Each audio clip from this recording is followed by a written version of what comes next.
नमस्कार विद्यार्थी मित्रांनो, ओयासिसच्या ऑनलाईन प्लॅटफॉर्ममध्ये आपलं स्वागत आहे।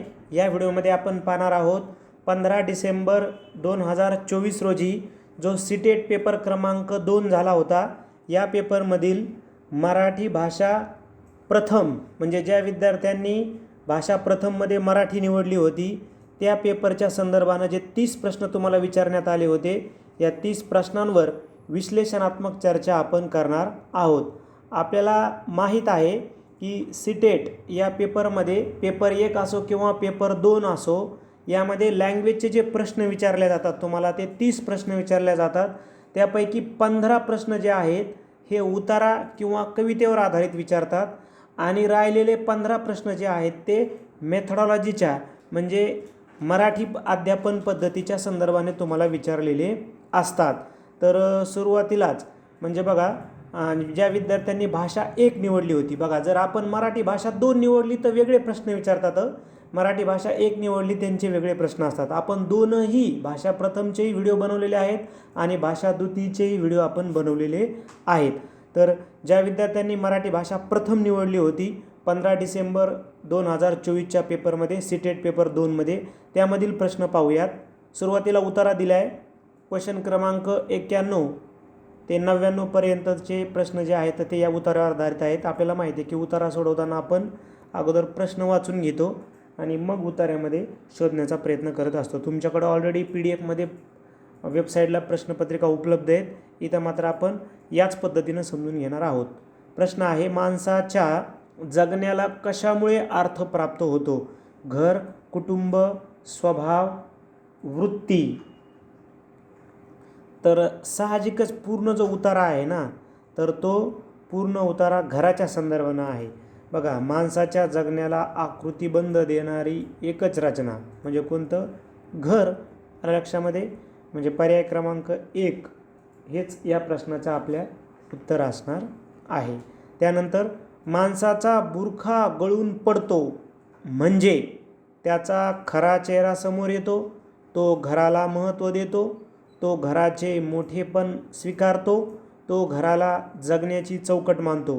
आता बुरखा गळून पडणे हा वाक्प्रचार आहे, या वाक्प्रचाराचा अर्थ सरळ सरळ विचारला आपल्याला, तर आपण म्हणतो बुरखा गळून पडला म्हणजे चेहरा समोर आला त्याचा खरा, म्हणजेच त्याचा खरा चेहरा समोर येतो, म्हणजे पर्याय क्रमांक 1।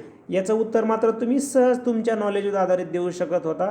याचं उत्तर आपल्याला उतार्यामध्ये शोधायची गरज नाही। उतार्यामध्ये आपल्याला 2-3 प्रश्न व्याकरणाच्या संदर्भानं ते आपल्याला विचारतात।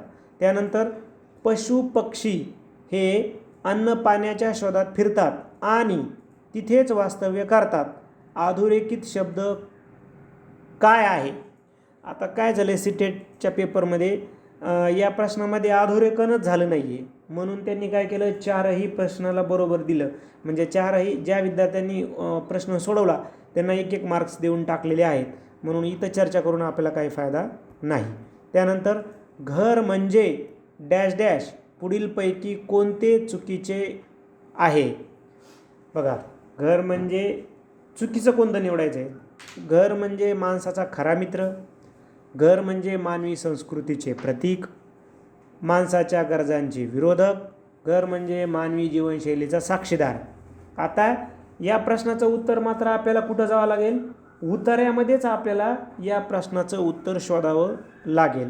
तुम्ही जर पाहिलं तर आपल्याला लगेच लक्षात येते बघा, माणसाच्या जीवाभावाचा मित्र, घर म्हणजे संस्कृतीचे एक प्रतीक, जीवनशैलीचा महत्त्वाचा साक्षीदार, म्हणजे 3ही पण आलेले आहे त्याच्यामध्ये। मग तुम्ही जर गेला क्वेश्चन क्रमांक जर तुम्ही 94 पाहिला तर मित्रावर क्लिक आहे, प्रतीक पण आहे, जीवनशैलीचा साक्षीदार पण आहे, विरोधक नाही आहे, म्हणजे हेच वेगळं आहे, म्हणजे हेच उत्तर आहे। कारण ते आपल्याला चुकीचं म्हणलेत ना, हे उतार्यामध्ये आलं आहे 1, 2 आणि 4, हे नाही आलं, म्हणून 3च आपल्या प्रश्नाचं उत्तर आहे। निसर्गातला प्रत्येक प्राणी कळपात राहतो, यातील समूहवाचक नाम कोणते? तर कळप हे समूहवाचक आहे, कारण राहतो हे तर क्रियापद झालं, ठीक आहे। प्राणी हे सामान्य नाम झालं, निसर्ग सामान्य नाम झालं, म्हणजे इथं समूहवाचक काय आहे? कळप आहे. तसं आपल्याला लगेच कळालं कळप हाच एक समूह आहे ना. त्यानंतर घर पुढीलपैकी काय देत नाही म्हटलंय. घर पुढीलपैकी काय देत नाही? संपत्ती, निवारा, संरक्षण, स्थैर्य. तर काय देत नाही? आपल्याला लगेच लक्षात येतं की घर संपत्ती देत नाही. पण आता याचं प्रश्नाचं उत्तर आपल्याला तिकडंच पाहावं लागेल. कुठं? उत्तरामध्ये पाहावं लागेल. निवारा, स्थैर्य आणि संरक्षण देतं. बघा प्रश्न क्रमांक 96 आपण उतार्यामध्ये शोधण्याचा प्रयत्न करूयात. ठीक आहे. जर तुम्ही उतारा जर पाहिला तर बघा इथं घर काय म्हणतं आहे. बघा घर नुसतं, निवारा, संरक्षण, विश्राम, स्थैर्य. आहे बघा स्थैर्य आलं, संरक्षण आलं, निवारा आला. इथं संपत्ती कुठं दिसतच नाही आहे. आलं लक्षामध्ये? म्हणजेच उत्तर काय असणार आहे? संपत्ती. काय देत नाही? संपत्ती. संरक्षण, निवारा आणि स्थैर्य देतं, ते उतार्यामध्ये आलेलं आहे. त्यानंतर घराला कशामुळे चेहरा प्राप्त होतो?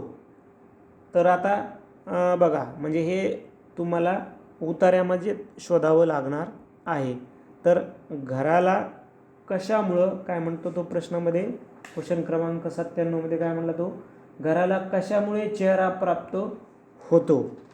तर इथं दिलेलं आहे बघा त्यांनी, तुम्ही जर वाचलं ना, एक प्रतीकच माणसाच्या स्वभावानुसार घराचा चेहरा दिसतो, म्हणजे स्वभावामुळे. आता तसा पर्याय आहे का? 97 मध्ये जा. हे बघा माणसाच्या स्वभावामुळे. पर्याय क्रमांक 2 हे आपल्या प्रश्नाचं इथं उत्तर असणार आहे. ठीक आहे. त्यानंतर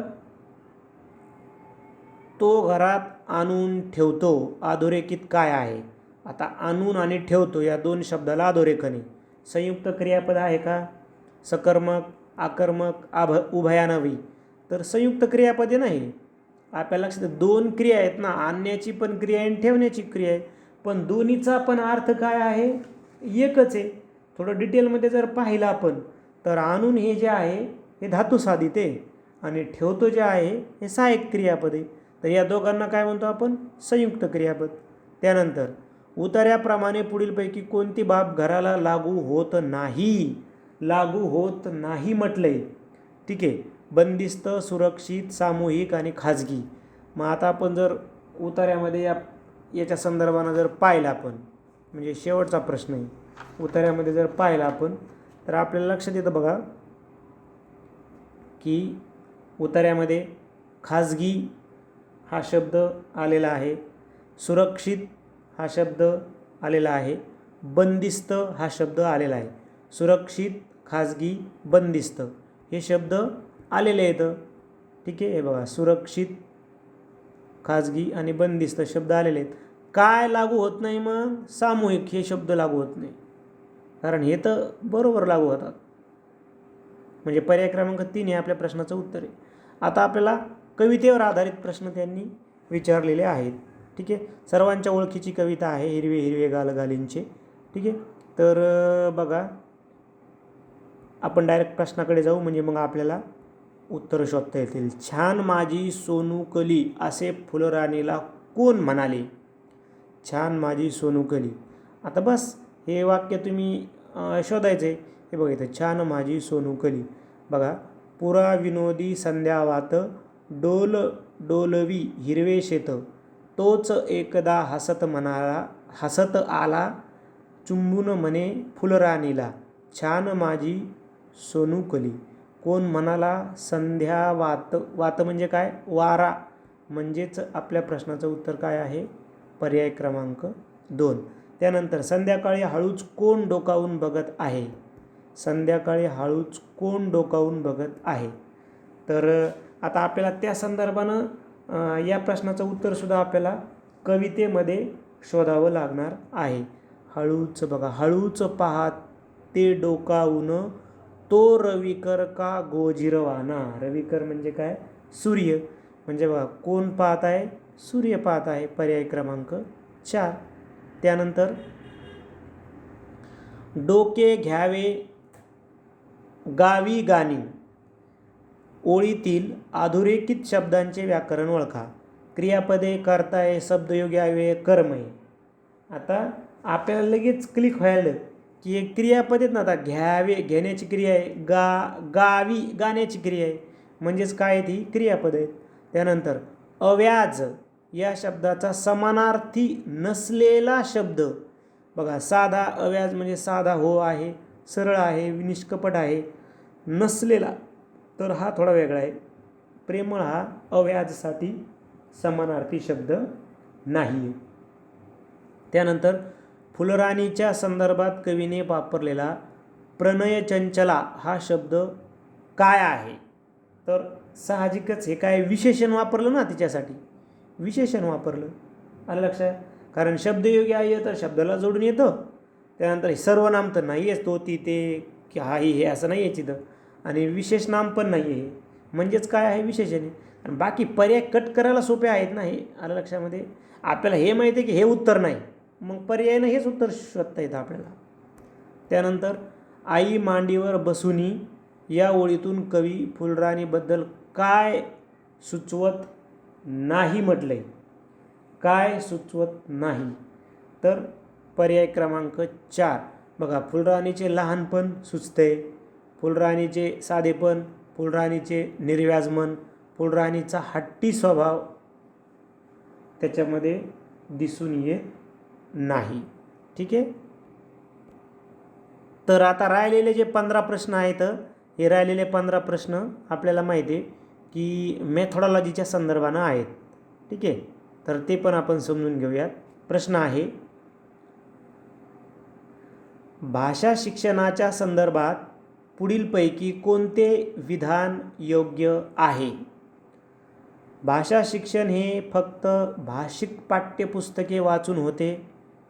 भाषा शिक्षणाला मुद्रित संपन्न वातावरणात वेग मिळतो. विज्ञान आणि गणिताच्या शिक्षणासाठी भाषा शिक्षणाची गरज नसते. भाषा शिक्षण अनावधानाने होते. आता कोणतं विधान योग्य आहे असं म्हटलेलं आहे? बघा, आता आपल्याला माहिती आहे की भाषा शिक्षण हे फक्त भाषिक पाठ्यपुस्तके वाचूनच होतं का? म्हणजे मराठीचं किंवा इंग्रजीचं पुस्तक वाचून इंग्रजी का? नाही, आपल्याला डिक्शनरी वाचावं लागेल, आपल्याला ऑदर रेफरन्स बुक्स वाचावे लागतील, असं म्हणता येणार नाही ना. म्हणजे हे उत्तर नाही. भाषा शिक्षणाला मुद्रित संपन्न वातावरणात वेग मिळतो, तर हे उत्तर आपलं बरोबर होऊ शकतं. कारण बघा, 3 वाचा, विज्ञान आणि गणिताच्या शिक्षणासाठी भाषा शिक्षणाची गरज नसते. असते ना, आलं लक्षामध्ये? असते ना भाषेची. आणि भाषा शिक्षण अनावधानाने होते नाही ना, आपण निवडतो ना, ते आपण शिकण्याचा प्रयत्न करत असतो ना, अनावधानाने कसं होईल ते? ठीक आहे. म्हणजेच पर्याय 2 हेच आपण उत्तर बरोबर आणू शकतो. त्यानंतर रडणे, हुंकारणे, बडबडणे ही सर्व कोणत्या स्तराच्या भाषिक विकासाची लक्षणे आहेत? तर आता ही भाषिक लक्षणं आहेत का? नाही, लँग्वेस्टिक लक्षणं नाही ती. आता हे रडणे, हुंकारणे, बडबडणे ही सगळी बालकाची लक्षणे आहेत. म्हणजे रडतं म्हणजे एकदम बाळ जन्म झाल्यानंतर रडतं, नंतर 2-3 महिन्यामध्ये हुंकार द्यायला शिकतं, नंतर ते बडबड करायला शिकतं. बरं, ती ही सगळी काय प्री लँग्वेस्टिक आहे. म्हणजे पर्याय क्रमांक 2 उत्तर आहे. एक छोटासा बालक म्हणजे साधारणपणे 8 ते 10 महिन्याचा बालक ह्या सगळ्या क्रिया करतो, तो काय आहे? हे सर्व बाबी कशामध्ये येतात? प्री लँग्वेस्टिकमध्ये येतात. कारण ससंदर्भ म्हणजे काय? बालकाचाच जर संदर्भ घेतला तर काय? तर तो बोट दाखवून ते नाव उच्चारतो, तर त्याला म्हणायचं ससंदर्भ. आणि भावनिक एक्सप्रेशन ते बाबा आपल्याला माहिती आहे बालकाचे वेगळे एक्सप्रेशन करतो, पण इथं आपल्याला स्पेसिफिक विचारलं ना, रडणे, हुंकारणे, बडबडणे, तर हे काय आहे? तर प्री लँग्वेस्टिक आहे. प्री लँग्वेस्टिकमध्ये येतं. आणि भाषिकमध्ये मग आई, बाबा, बालक म्हणायला लागतं, म्हणजे शब्द डायरेक्ट उच्चारायला लागतो, ते लँग्वेस्टिकमध्ये येतं. गर्वित वर्गात आपल्या मित्रासोबत हिंदीत गप्पा मारत होता.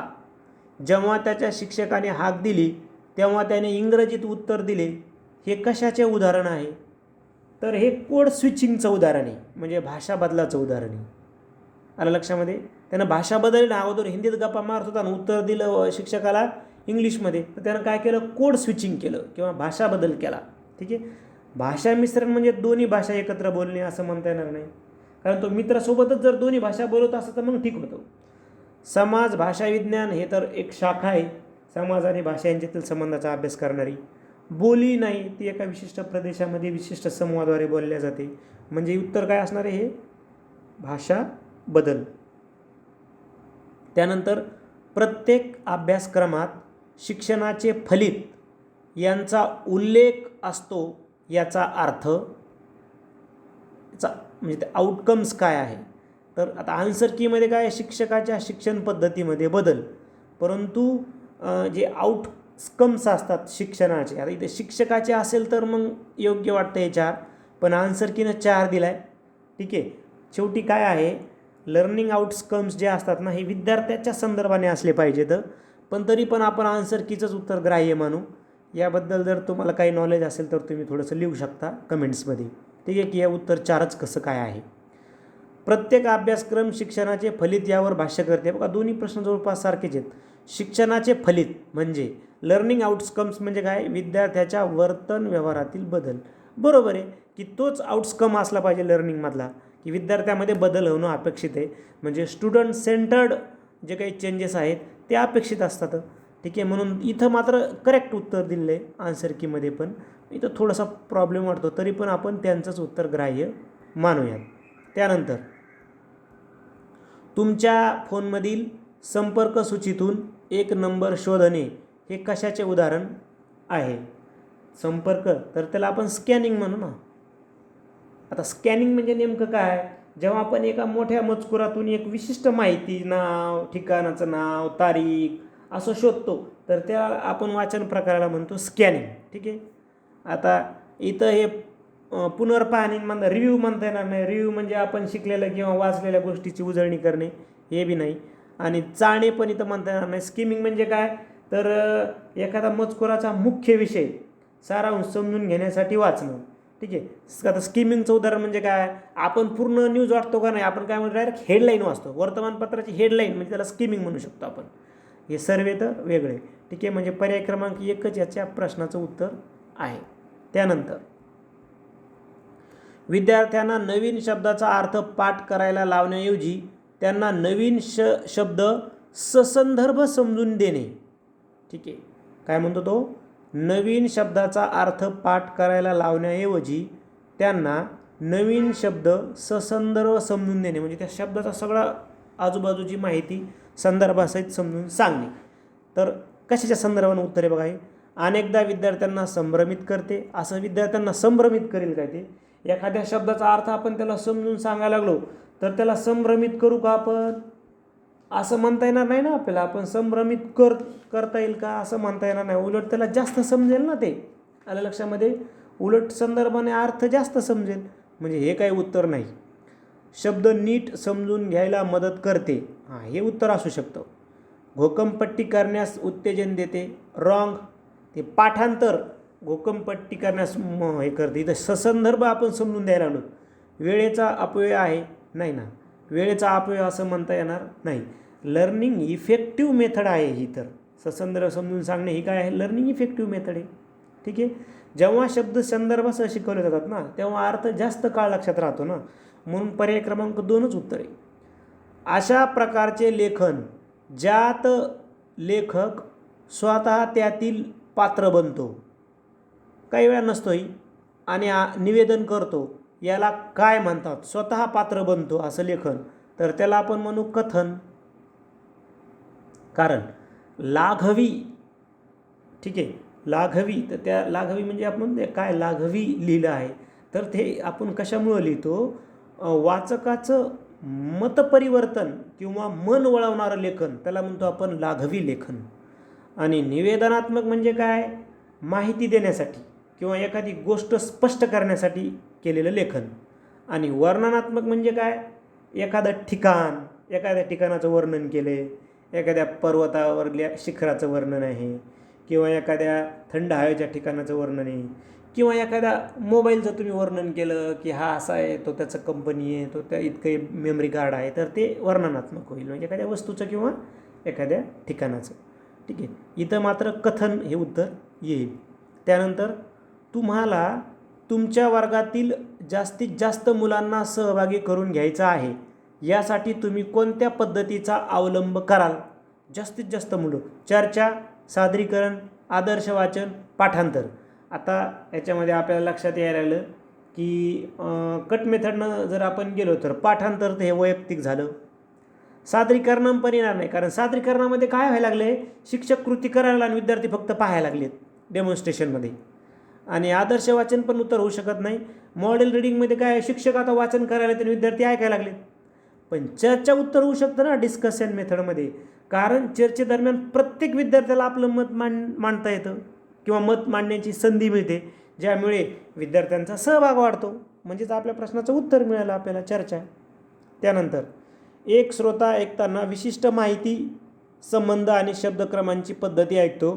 या प्रकारच्या ऐकण्याला काय म्हणता येईल?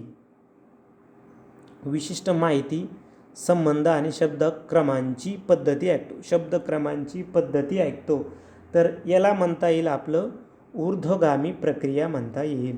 कारण ऊर्ध्वगामी प्रक्रियेमध्ये काय अपेक्षित आहे, लहान घटकाकडून मग मोठ्या घटकाकडे जातो. तर ते प्रश्नाच्या अनुषंगाने ऊर्ध्वगामीचे, ज्याला आपण काय म्हणतो बॉटम अप, आलं लक्षामध्ये. आणि अधोगामी म्हणजे काय, टॉप डाऊन, म्हणजे आधी संपूर्ण विषयाचा सारांश लक्षात घेऊन मग अर्थ काढला जातो इथं अधोगामीमध्ये. इथं मात्र पर्याय क्रमांक 1. त्यानंतर कथेचा अभ्यास करताना पुढीलपैकी कोणती बाब वाचनादरम्यान उपक्रम ठरू शकते? वाचनादरम्यानचा उपक्रम ठरू शकते कोणती बाब कथेचा अभ्यास करताना? ठीक आहे. विद्यार्थी कथेतील घटनांचा अनुमान लावण्यासाठी चर्चा करतात. आता हे जे आहे हे वाचनापूर्वीच सहसा होतं, म्हणजे हे येणार नाही, कारण वाचनादरम्यान पाहिजे ना आपल्याला. विद्यार्थी जोडीने परस्पर वाचतात. हे वाचनादरम्यान आलं ना, वाचनात जोडीने परस्पर, म्हणजे हे वाचन सुरू असताना प्रत्यक्ष कृती ठरू शकते, म्हणजे उत्तर 2 आपलं कन्फर्म आहे. आता 3 का नाही बघा. विद्यार्थी लेखकाच्या जीवनाविषयी चर्चा करतात. तर आपण लेखकाचा परिचय वाचनापूर्वीच करतो, हे सगळं चर्चा करतो. शिक्षक नवीन शब्दाचा अर्थ विचारून त्यांना वाक्यात उपयोग करण्यास उत्तेजन देतात. हे वाचनानंतर आहे. पण लक्षामध्ये वाचन पूर्ण झाल्याच्या नंतर हा सराव असतो, म्हणजेच पर्याय क्रमांक 2 आहे. कारण आपल्याला काय म्हणलं, तो वाचनादरम्यानचा उपक्रम, तर तो विद्यार्थी जोडीने परस्पर वाचतात, हेच उत्तर आपलं बरोबर ठरणार आहे. त्यानंतर एका वर्गात तुम्ही प्रश्न न विचारता विद्यार्थ्यांना एका लहानसा मजकूर देऊन त्यांना प्रश्न तयार करण्यास सांगता. तुमच्या कृतीचे उद्दिष्ट कोणते?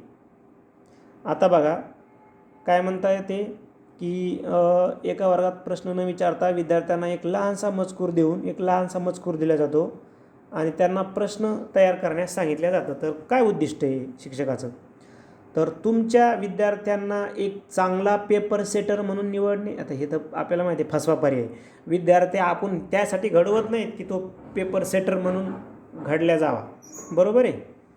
तर दुसरं बघा, प्रश्न काढणे. या तुमच्या कामात विद्यार्थ्यांची मदत घेणे. आता विद्यार्थ्याला आपण शिकवतो यामुळं का, की विद्यार्थ्यांनी प्रश्न काढावे आणि आपल्याला त्याची मदत व्हावी, असा कधीही शिक्षणाचा उद्दिष्ट नसतो की विद्यार्थ्याला प्रश्न काढणं शिकवणं. ठीक आहे. त्यानंतर प्रश्न काढणे किती जिकिरीचे काम आहे याची विद्यार्थ्यांना जाणीव करून देणे.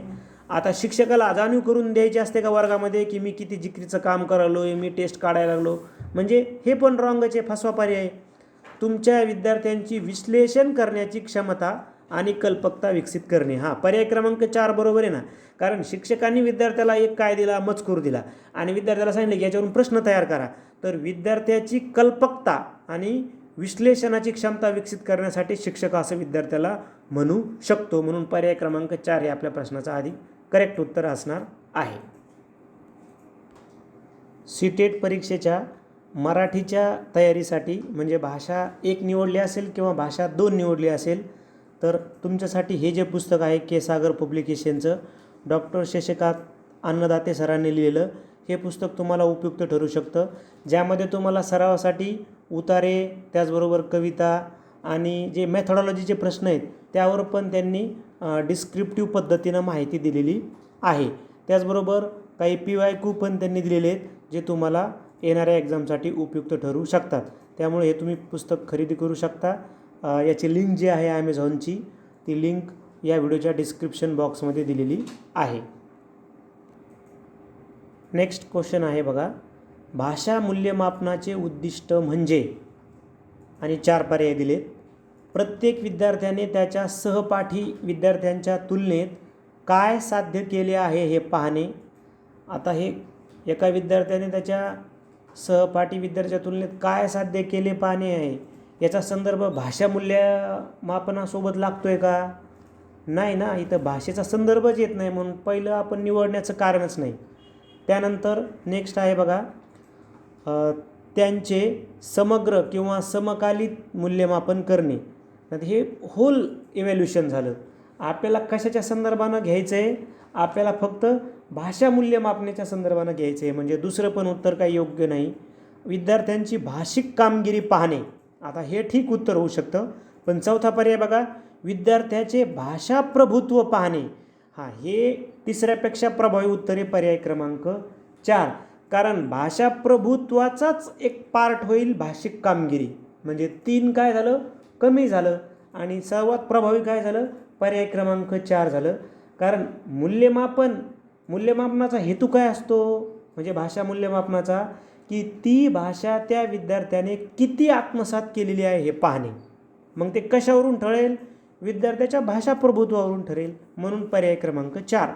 त्यानंतर शैक्षणिक साधनांच्या उपयोगाचे उद्दिष्ट म्हणजे, शैक्षण उपक्रमात विद्यार्थ्यांना गुंतून ठेवणे. आता आपण DED BED करत असताना टीचिंग एडचा यूज केला आपल्या टीचिंगमध्ये, तर त्याचा उद्देश असा होता का की आपण विद्यार्थ्याला गुंतून ठेवावं? नाही ना, आपला कंटेंट जास्त चांगल्या पद्धतीनं शिकवावा, म्हणून पहिला पर्याय तर रॉंग आहे. दुसरा बघा, विद्यार्थ्यांच्या शैक्षणिक कामगिरीत सुधारणा करणे. हे उत्तर होऊ शकतं 2. तरी पण आपण नेक्स्ट पर्याय वाचूया. अनुशासनहीनतेच्या घटनावर आळा घालणे.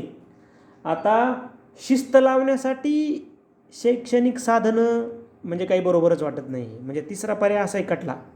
वर्गात विद्यार्थ्यांचे लक्ष लागावे म्हणून, लक्ष केंद्रित करता येण्यासाठी ठीक होतं, परंतु जास्त प्रभावी काय आहे? पर्याय क्रमांक 2, म्हणून पर्याय क्रमांक 2 उत्तर घेऊया. आणि शेवटचा प्रश्न आहे, तुमची एक विद्यार्थिनी तिचे आवडते पुस्तक घेते आणि चित्राच्या मदतीने इतरांना सांगते. हे म्हणजे उदयीमान वाचन अवस्था, स्वनिमिक जागरूकता, वाक्यरचना जागरूकता, कथन जागरूकता. आता या कन्सेप्टच तुम्हाला माहीत पाहिजेत, बरोबर आहे का? थोडक्यात त्यांनी काय प्रश्न विचारला की एक विद्यार्थ्यांनी फक्त पुस्तकातले चित्र पाहते, तुम्हाला ती माहिती सांगते, तर त्याला म्हणू आपण उदयीमान वाचन अवस्था. विशेषतः जे 4-5 वर्षाची मुलं असतात ना, तीही अवस्थेमध्ये असतात. म्हणजे जेव्हा मुलं प्रत्यक्ष वाचता येत नसतं त्या मुलाला, तेव्हा तो चित्राच्या आधारे गोष्ट सांगतो, चित्र पाहून पाहून गोष्ट सांगतो, तर ती वाचनाची प्राथमिक उदयमान अवस्था असते. म्हणून पर्याय क्रमांक 1 हे उत्तर आहे. कारण बाकीचे पर्याय काय म्हणतात? स्वनिमक जागरूकता. आता स्वनिमक जागरूकता म्हणजे काय? ध्वनी, आवाज ओळखतात मुलं की हा कोणाचा आवाज. जसं छोटा मुलगा आवाज ओळखतो की हा आईचा आवाज आहे, हा आजोबाचा आवाज आहे, हा आजीचा आवाज आहे, म्हणजे त्याला दिसल्या नाही तरी, तर त्याला म्हणायचं स्वनिमिक जागरूकता. आता वाक्यरचना जागरूकता म्हणजे काय? वाक्याची रचना समजायला लागते. आणि कथन जागरूकता म्हणजे काय? गोष्टी सांगण्याचं तंत्र किंवा गोष्टी सांगण्याचं कौशल्य त्याच्याकडे येतं. तर हे आहे. इथं मात्र पर्याय क्रमांक 1 हे उत्तर आहे. अशा पद्धतीनं आपण 15 डिसेंबरला जो सीटेट पेपर क्रमांक 2 झाला होता, या पेपरमधील मराठी भाषा प्रथमचे प्रश्न पाहिले आपण. नेक्स्ट व्हिडिओमध्ये आपण मराठी भाषा द्वितीयचे देखील प्रश्न पाहूयात. धन्यवाद.